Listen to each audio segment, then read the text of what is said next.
we excited about Yellow Mimosa?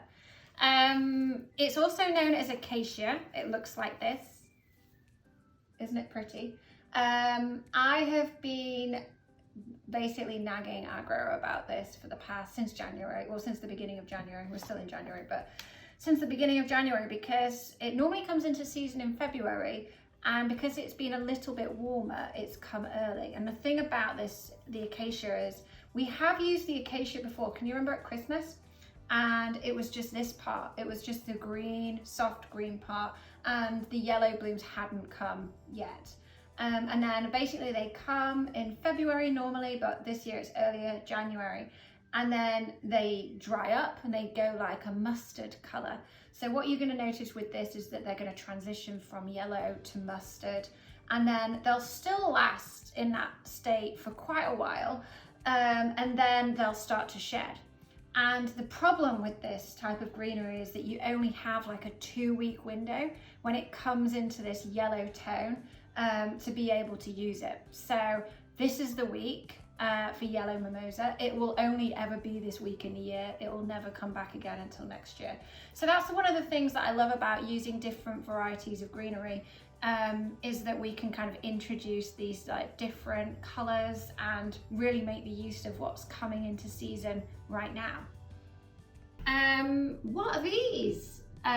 So lots of questions on Banksia. These are both Banksia, different varieties of the same plant, grown in San Diego. So I don't know if you remember, but last year we visited Mel.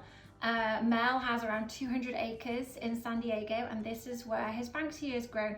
And again, January is the time for Banksia, especially this size, because they've been growing since last summer, so now is the time for it.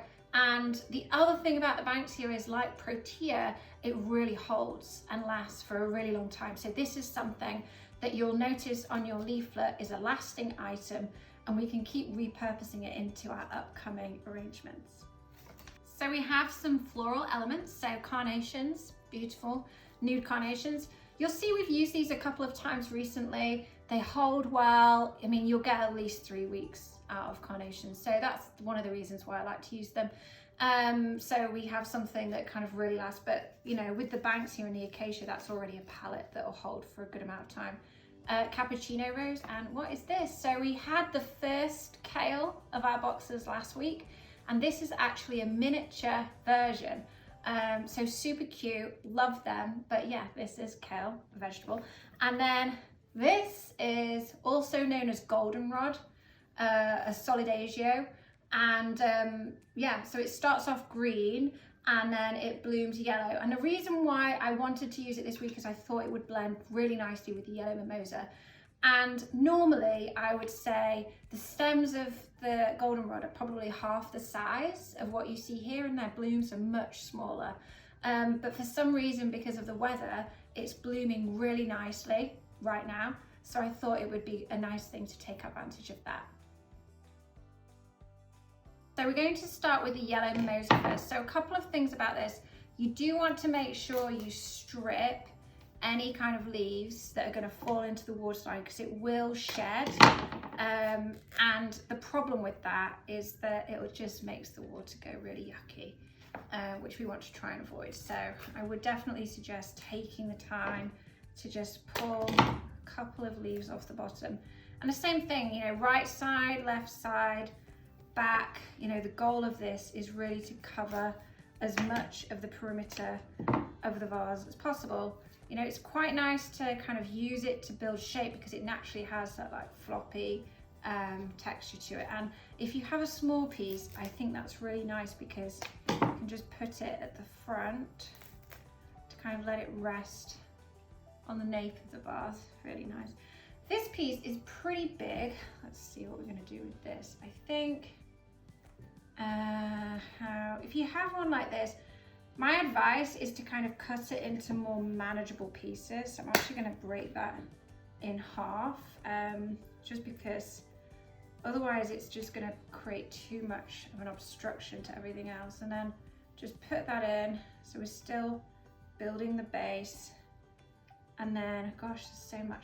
And then with the other pieces, I'm going to do the same thing. I'm just going to break those up. Put one around here. So we have a really nice, so this is, you're going to notice a big change in this. So it will go, these little balls are going to dry up. You kind of want that to happen because they're so spongy. You don't want it to kind of fly everywhere. So the fact that it will dry up in the house is really nice because it just holds, but you, as a result of that, it's going to shrivel up a little bit more than you see here, which is fine. I've seen it used in different stages too. Like I remember last year we did a box and we actually used it, all of it, just in the more dried up phase, and it worked beautifully too. It's less yellow and more mustard yellow.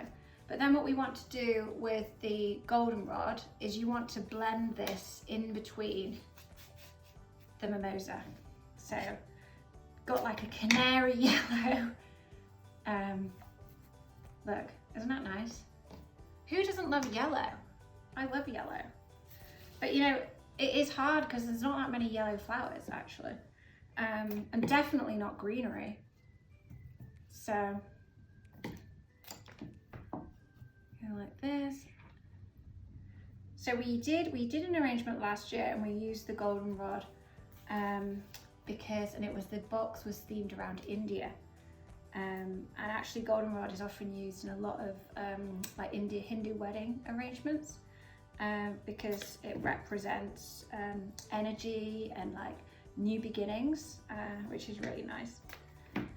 Which is kind of fitting for this week actually, isn't it? There we go. So we have two varieties of Banksia. Again, I don't know if you heard me mention this at the beginning, but these last for ages. And they dry beautifully too. They're actually native to Australia, which you can imagine because it does have like kind of more of an Australian vegetation like style to it. Basically with these, which means that they last very nicely in dried environments, in like warmer environments too.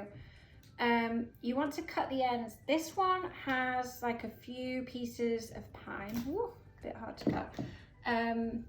But really what we want to do with this is we just want to blend it inside with the yellow mimosa and the goldenrod. So mine has actually got like a couple of pieces of pine on the outside, which I think works nicely actually. So I'm going to leave those there. And then the other piece, I'm just going to cut that down too and just put it in next to it. Like that. So we have the floral elements, and really the trick with these is about using them to fill in space. So we have the cappuccino rose, so you can just peel off the outer petals. That is quite important. You'll notice those because they're like darker and they might be browning a little bit. They're just the petals that protect the flower from infection. And then, you know, it's nice to just put it at the front. Maybe we'll put the kale on the other side. Just gonna blend everything. The carnations, I would definitely suggest stripping the leaves off those, honestly. That's probably a bit short. And then I'm going to put this one and have a look. I'm going to put this one, I think. Kind of nice because they are a little bit taller, the carnations, so you can keep the height. And don't forget, yours will probably be really tight when they arrive. These are a good week old. But what you can do is you can just peel the leaves of them back, the petals of them back a bit, and they'll open up really quickly. And there we have it, finished. I will be on our flower club on Wednesday for a Q&A at 3 o'clock. So if you have any questions or need any additional advice on the arrangement, then just whiz over to Matilda's Flower Club on our Facebook group, and we'll be around then to say hi. So have a great week.